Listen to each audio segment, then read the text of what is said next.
डूंगरपुर जिले के 84 विधानसभा उपचुनाव प्रचार के आखिरी दिन आज सोमवार को मुख्यमंत्री भजनलाल शर्मा कुआं में भाजपा प्रत्याशी के समर्थन में आयोजित चुनावी सभा में कांग्रेस और भारत आदिवासी पार्टी पर जमकर बरसे। उन्होंने कांग्रेस पर निशाना साधते हुए कहा कि पंजे ने तो देश को गंजा कर दिया। राजकुमार रोत जब पहली बार विधायक बने तब कांग्रेस की सरकार ने उन्हें रोक लिया। तब वे भाजपा कार्यालय से किसी आदिवासी पर अत्याचार नहीं हो इसके लिए छुड़ाने गए, लेकिन राजकुमार अब भूल गए हैं। आप देख रहे हैं डूंगरपुर खबर फास्ट न्यूज चैनल को सब्सक्राइब करें एवं खबर को लाइक जरूर करें। मुख्यमंत्री भजनलाल शर्मा और भाजपा के प्रदेश अध्यक्ष मदन राठौर 84 विधानसभा उपचुनाव को लेकर आज कुआं गांव पहुंचे, जहां उन्होंने भाजपा प्रत्याशी कारीलाल के समर्थन में चुनावी सभा में भाग लिया। सभा में पहुंचने पर कार्यकर्ताओं ने स्वागत किया। इस मौके पर टीएडी मंत्री बाबूलाल खराड़ी, सांसद सीपी जोशी, राज्यसभा सांसद चुन्नीलाल गरासिया सहित अन्य भाजपा नेता मौजूद रहे। इस मौके पर भाजपा प्रदेश अध्यक्ष मदन राठौर ने चुनावी सभा को संबोधित किया। अपने संबोधन में मदन राठौर ने कांग्रेस और बीएपी पर जमकर निशाना साधा। उन्होंने कहा कि कांग्रेस ने सिर्फ भ्रष्टाचार किया और लोगों के गाढ़े पसीने की कमाई अपने घर में लगाई है। उन्होंने जनता से उपचुनाव में भाजपा प्रत्याशी कारीलाल को जिताने का आह्वान किया। इधर इसके बाद सीएम भजनलाल शर्मा ने चुनावी सभा को संबोधित किया। अपने संबोधन में सीएम कांग्रेस और बीएपी पर जमकर गरजे। सीएम ने कांग्रेस पर हमला बोलते हुए कहा कि पंजे ने देश को कर गंजा कर दिया है। मुख्यमंत्री ने कहा कि कांग्रेस सरकार ने 6 साल पहले युवाओं को रोजगार दिया होता तो उनका क्या जाता। कांग्रेस ने हमेशा झूठ और लूट की राजनीति की है। उन्होंने बीएपी और राजकुमार रोत पर भी निशाना साधते हुए कहा कि बीएपी का एक भी विधायक अपने क्षेत्र के विकास के लिए मुझसे नहीं मिला। बीएपी नेताओं के बच्चे बड़े शहरों में अच्छी शिक्षा ले रहे हैं और गरीब आदिवासी के बच्चों को मजदूर बनाने का काम कर रहे। उन्होंने कहा कि ये भावनाओं को भड़काकर अपना उल्लू सीधा कर रहे हैं। सीएम ने कहा कि कांग्रेस ने हमेशा आदिवासियों के हकों पर कुठाराघात किया, वहीं बीजेपी ने आदिवासी महिला को देश की राष्ट्रपति बनाया, लेकिन बीएपी के आदिवासी विधायक वोट देने तक नहीं गए। आदिवासियों का हित नहीं होने दूंगा, ये मेरा वादा है। इधर अपने संबोधन में सीएम भजनलाल शर्मा ने जनता को भाजपा सरकार की 11 माह की उपलब्धियों को गिनाया। उन्होंने कहा कि क्षेत्र की समस्याएं सरकार की प्राथमिकता है। बिना किसी के आए मैंने बजट में कई घोषणाएं की। 125 करोड़ की लागत से सोम कमला भीखा भाई सागवाड़ा परियोजना की घोषणा की। इस योजना से 84 विधानसभा को काफी लाभ पहुंचेगा। हमने 2 साल का कैलेंडर जारी किया है। हमने युवाओं से कहा है आप तैयारी करो। 5 साल में हमने 4 लाख सरकारी नौकरियों का वादा किया है। इस साल हमने 1 लाख नौकरियों का वादा किया है। 33,000 नियुक्ति पत्र हमने दे दिए हैं। उन्होंने कहा कि हमने घोषणा पत्र में वादा किया था हमारी सरकार आई तो 450 रुपये में सिलेंडर मिलेगा। हमारी सरकार ने ये वादा पूरा किया। हमने सामाजिक सुरक्षा पेंशन 1000 से 1150 रुपये किए। हमने आंगनबाड़ी बहनों की 15% पेंशन बढ़ा दी। सरपंच उपसरपंच का भी भत्ता बढ़ाने का काम हमारी सरकार ने किया। इधर अपने संबोधन में उन्होंने जनता से दोनों हाथ खड़ा करवाकर कारीलाल को उपचुनाव में समर्थन देकर चुनाव जिताने का भरोसा लिया और जनता का भरोसा लेकर प्रत्याशी कारीलाल को विजय माला पहनाई। वहीं कारीलाल के जितने पर क्षेत्र के विकास का वायदा भी किया। कैबिनेट मंत्री बाबूलाल खराड़ी ने कहा कि क्षेत्र में इस बार जनता ने पलटा मारने का फैसला कर लिया है।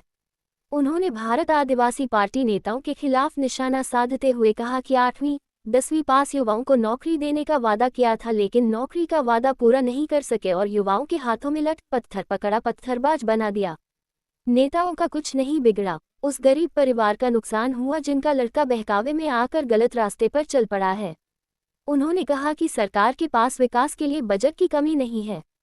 कड़ी से कड़ी मिलेगी तो विकास भी रफ्तार से बढ़ेगा। उन्होंने प्रत्याशी कारीलाल ननोमा की ओर इशारा करते हुए कहा कि प्रत्याशी कारीलाल भोपा है, मोबाइल पर ही किसी जीव जंतु विषैले जानवरों के काटने पर जहर उतार देते हैं और उपचुनाव में ये जीत गए तो क्षेत्र से जहर को खत्म करने का प्रयास करेंगे। चुनावी सभा को प्रदेश अध्यक्ष मदन राठौर, पूर्व प्रदेश अध्यक्ष एवं चित्तौड़ सांसद सीपी जोशी सहित ने भी संबोधित कर कांग्रेस और भारत आदिवासी पार्टी के खिलाफ जमकर प्रहार किया। 1700 युवाओं द्वारा भाजपा की सदस्यता ग्रहण करने का दावा। चुनावी सभा के दौरान प्रदेश मंत्री मिथिलेश गौतम ने सीएम भजनलाल शर्मा को बताया कि 84 क्षेत्र में कांग्रेस और भारत आदिवासी पार्टी से खफा 1700 युवाओं ने भाजपा की सदस्यता लेने सहमति दी है, जिसमें से 700 युवाओं को सदस्यता दे भी दी गई है। शेष को जल्द ही सदस्य बनाने का कार्य हो रहा है। सभा में कई युवाओं को भाजपा की सदस्यता ग्रहण कराई।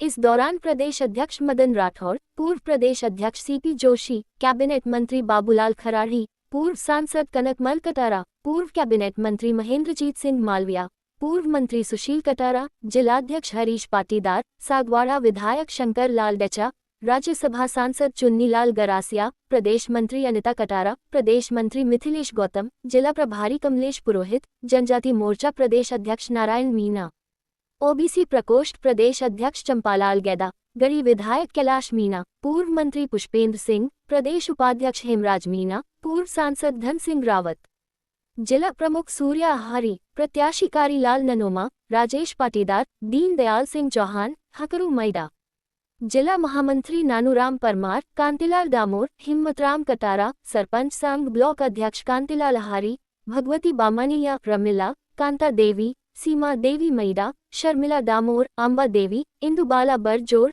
बदी देवी, नवदा देवी, जीजा देवी, शारदा, रेखा ननोमा, रेखा रोत, गंगा देवी, किरण देवी, सुशीला, संगीता, उषा देवी सहित कई महिला जनप्रतिनिधि मौजूद रही। संचालन जिला प्रभारी कमलेश पुरोहित, आभार मगन दामोर ने जताया।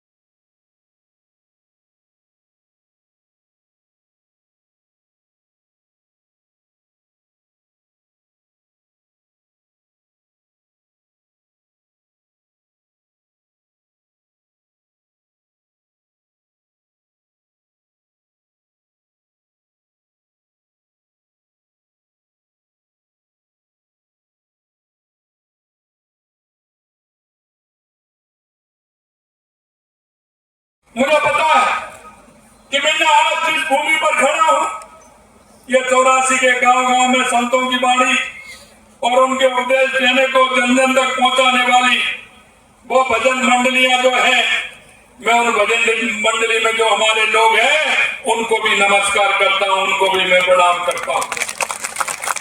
ये वो भूमि है जो आदिवासी योद्धाओं ने अंग्रेजों के खिलाफ कंधे से कंधा मिलाकर गोविंद गुरु जी के नेतृत्व में मातृभूमि के गौरव के लिए अपने प्राणों की आहुति दी थी। मैं इतिहास के उन सभी शहीदों को भी श्रद्धा सुमन अर्पित करना चाहता हूं, क्योंकि हमारा इतिहास आज का नहीं है, हमारा इतिहास पुराना है। हमारे इस क्षेत्र के लोगों ने आजादी की लड़ाई के लिए संघर्ष किया था, और वो भी संघर्ष इतना कि उन्होंने कितने बलिदान दिए थे। ऐसे उन सभी बलिदानियों को मैं नमन करता हूं। मैं तो हमेशा बागड़ की धरती पर आता रहा हूं।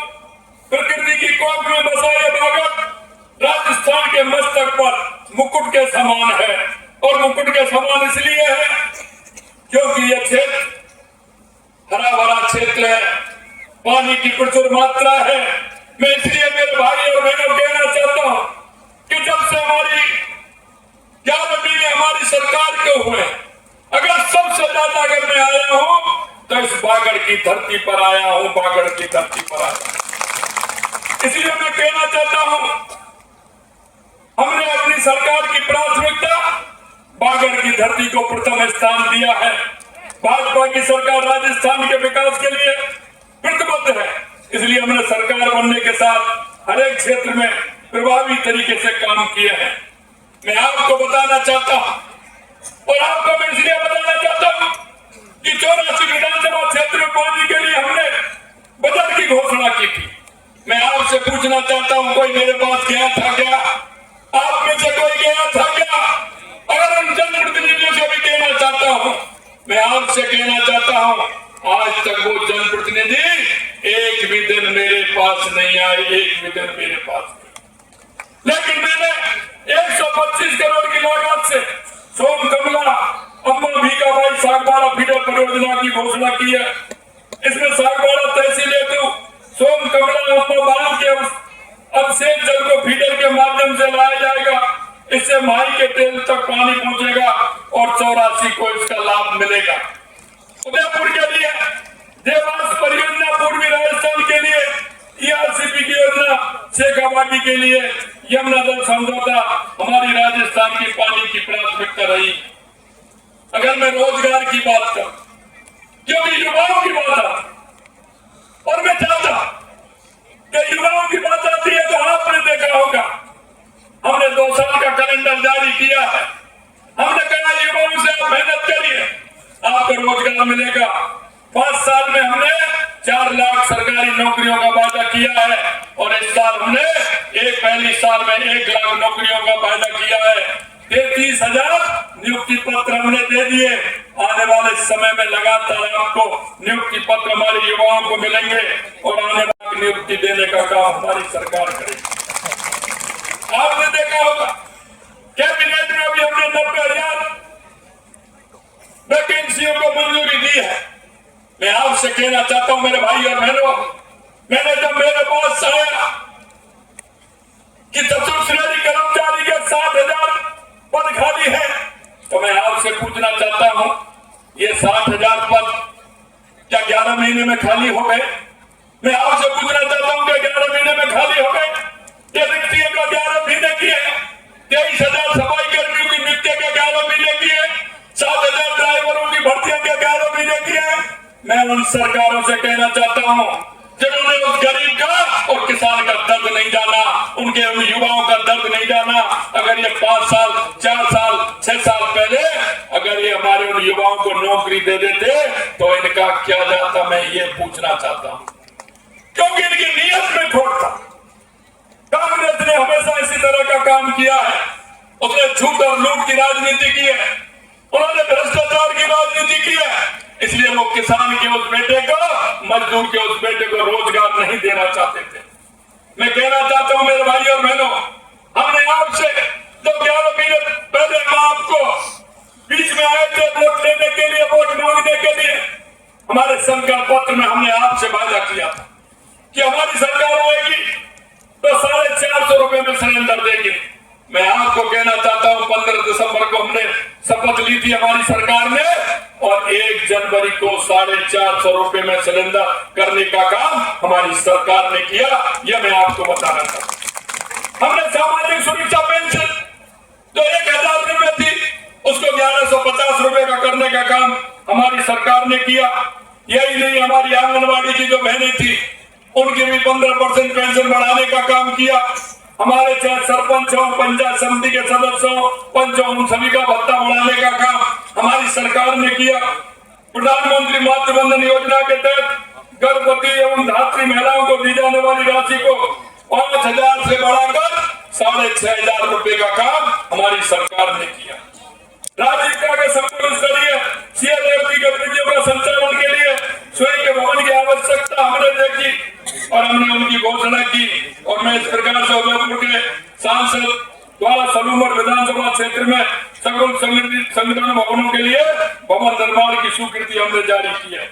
उसी प्रकार से 84 में भी होने वाली है, ये मैं आपसे कहना चाहता हूँ। मैं एक बात और कहना चाहता हूँ मेरे भाई और बहनों, इसका भी हमें गर्व है कि हमारे देश के यशस्वी प्रधानमंत्री नरेंद्र मोदी जी के नेतृत्व में आपने देखा होगा 15 नवंबर को, क्या आने वाले 3-4 दिन बाद 15 नवंबर आ रहा है, 15 नवंबर को आदिवासी गौरव दिवस मनाने की घोषणा देश के यशस्वी प्रधानमंत्री नरेंद्र मोदी जी ने हर क्षेत्र में 15 नवंबर को आदिवासी गौरव दिवस मनाने का काम करेगी। और 15 नवंबर को मैं भी किसी जिले में आऊंगा और इसको धूमधाम से इस गौरव दिवस को हम मनाएंगे। आदिवासी कल्याण के लिए हमने आदिवासी युवाओं के कौशल विकास, शिक्षा, रोजगार के अवसर सुनिश्चित करे हैं। हमने TSP का जो फंड था 1,000 करोड़ रुपए का था, हमने उसको बढ़ा करके 1,500 करोड़ यानी कि 1,500 करोड़ का किया है। हमने बलात्कार अधिनियम के तहत शेष रहे 2,566 प्रकरण को निस्तारण किया है। माओवादी कार्यकर्ताओं का मानदेय 10% बढ़ाया है। हमने 250 नए माओवादी केंद्रों की स्थापना करेंगे, ये भी हमने घोषणा की है। हमदर्दी डूंगरपुर में डूंगर पोटा बांसवाड़ा में बासिया चारकोटा जैसे महान जनजातीय नायकों के स्मारक बनाने का काम भी हमारी सरकार करेगी, ये भी मैं बताना चाहता हूँ। हम उदयपुर में बीरबल का कालीबाई संग्रहालय का निर्माण करने जा रहे हैं। हमने राजकीय अनुदानित छात्रावासों तथा आवासीय विद्यालयों के विद्यार्थियों को प्रेमेज भत्ता 2,500 रुपए से बढ़ा करके वो भी हमने 3,000 रुपए किया है। प्रदेश में अनुसूचित क्षेत्र में निम्नलिखित जनजातीय परिवारों के समग्र विकास के लिए गोविंद गुरु जनजातीय क्षेत्रीय विकास योजना की गाइडलाइन तैयार कराने के लिए उस कमेटी का भी हमने गठन किया है।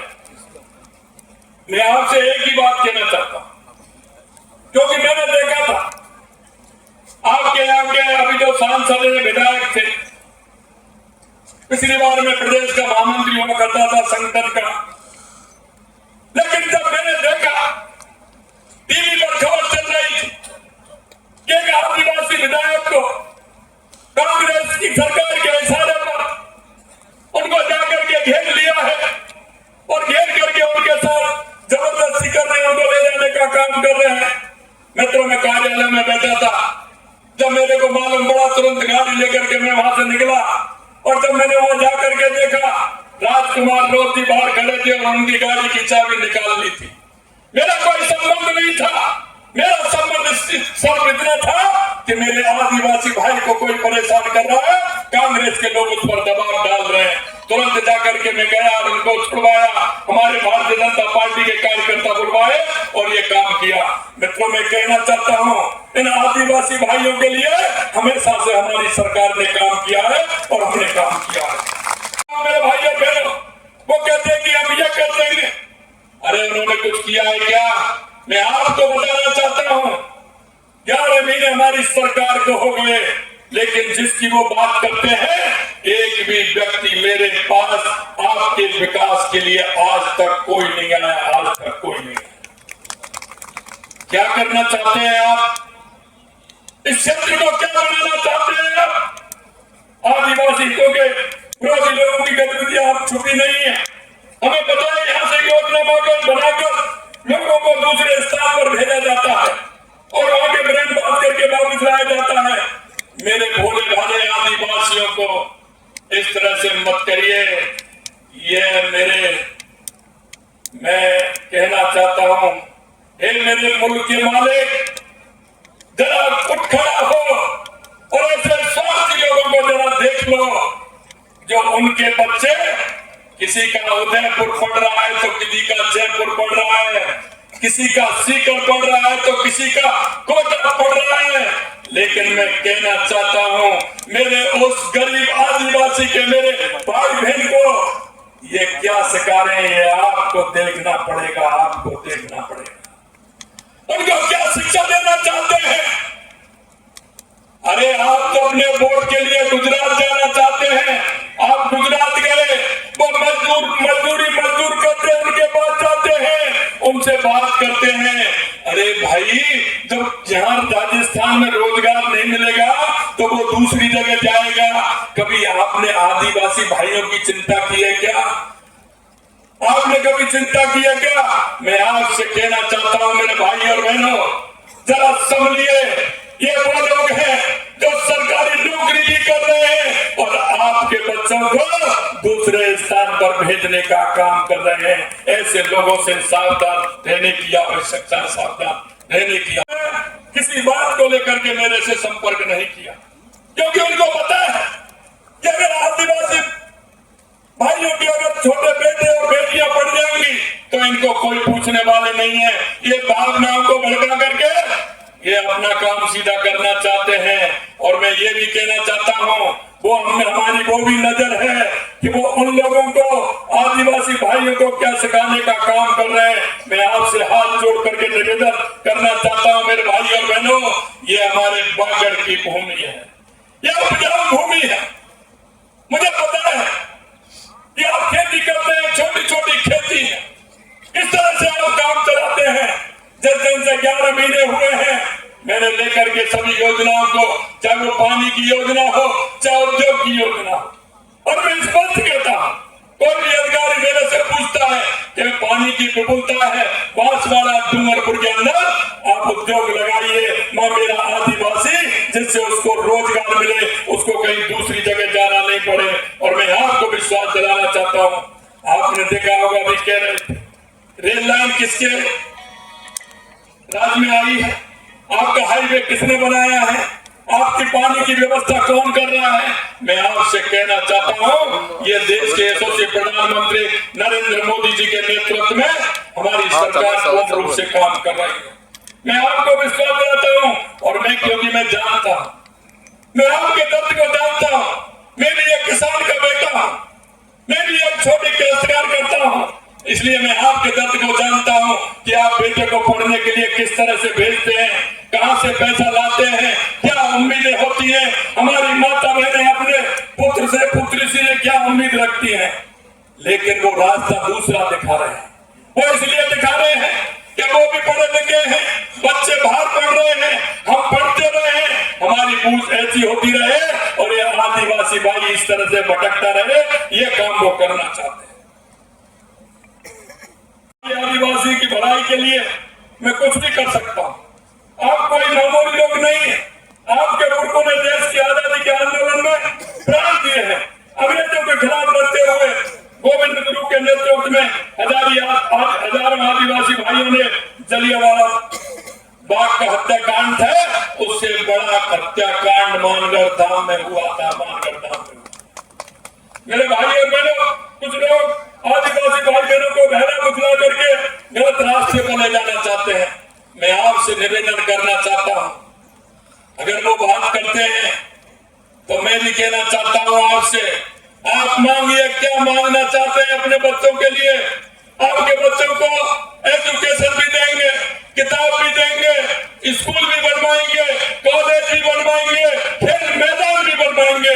जो हमने हमारे वायदा किया है उस एक एक वायदे को पूरा करेंगे, ये भी मैं आपको विश्वास दिलाना चाहता हूं। कांग्रेस ने हमेशा आदिवासियों के हितों में कुठाराघात किया है और उनका साथ देने वाले भी अलग नहीं है।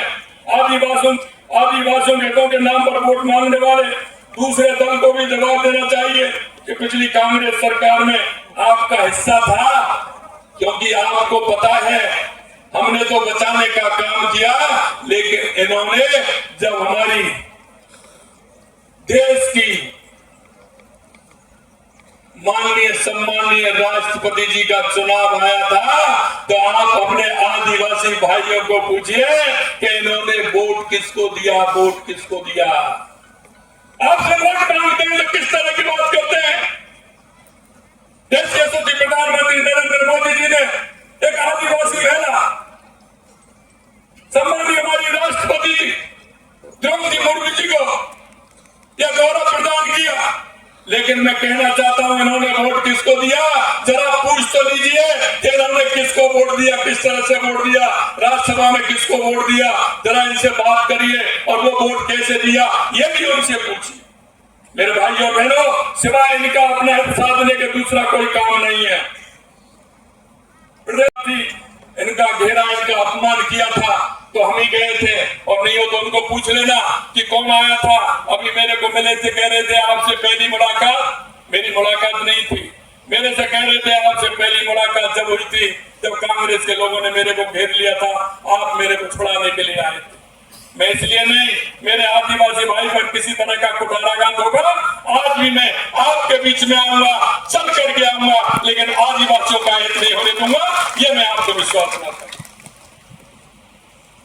साथियों, मैं आपसे इतना ही कहना चाहता हूं, जैसा मैंने कहा आपके बीच में हमारे प्रत्याशी कालीलाल जी ननोमा साहब हैं, मैं इनके बारे में खूब सुना। सभी लोग आप कहते हैं, सभी लोग कहते हैं कि जब भी काम पड़ता है कालीलाल जी बहुत सीधे हैं, अच्छे हैं, और आपका जो सर्वे था उस सर्वे के माध्यम से कालीलाल जी को टिकट दिया है, क्योंकि आपकी भाषा, आपका जो सर्वे था वो कालीलाल जी के लिए था। मैं आपसे इतना ही कहना चाहता हूं, क्या कालीलाल जी आपकी सेवा करने में सक्षम नहीं है?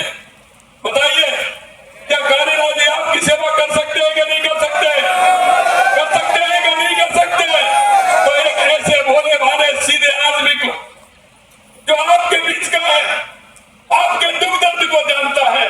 मेरे भाई और बहनों में कहना चाहता हूं कि कारीलाल जी एक सेवक बन करके, एक आपके सेवक के रूप में आपके क्षेत्र में काम करेगा।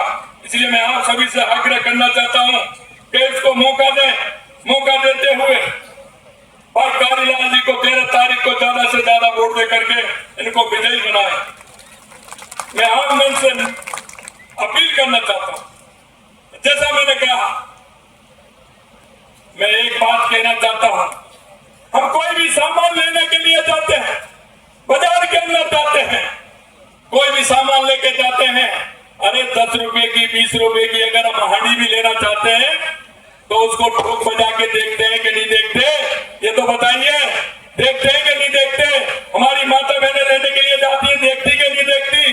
चारों बगल से उसको देखती है, इसमें कहीं कोई सुराग तो नहीं है, कहीं कोई छेद तो नहीं है, ये ठीक है क्या, पानी का रिसाव तो नहीं हो जाएगा? देखते हैं कि नहीं देखते?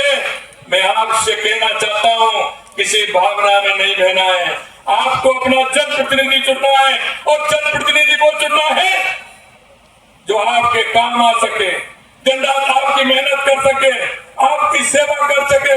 इसलिए मैं कहना चाहता हूं, जब 20 रुपए की हानि ठोक बजा के लेते हो तो आप अपना जनप्रतिनिधि ठोक बजा के क्यों नहीं बना सकते? मेरे भाई और बहनों, मैं आपसे कहना चाहता हूं, मुझे पता है उस दिन भी मैंने कहा था कि मेरा सीसीटीवी कैमरा सभी जगह लगा हुआ है, जो मेरे आदिवासी भाइयों को, युवाओं को बरगलाने का काम करेगा, सरकार से तनख्वाह लेगा और उनको बरगलाने का काम करेगा। ये दोनों बात नहीं होने दूंगा, नहीं होने दूंगा। क्या आपके बीच में कैसे बात, ये नहीं होने दूंगा।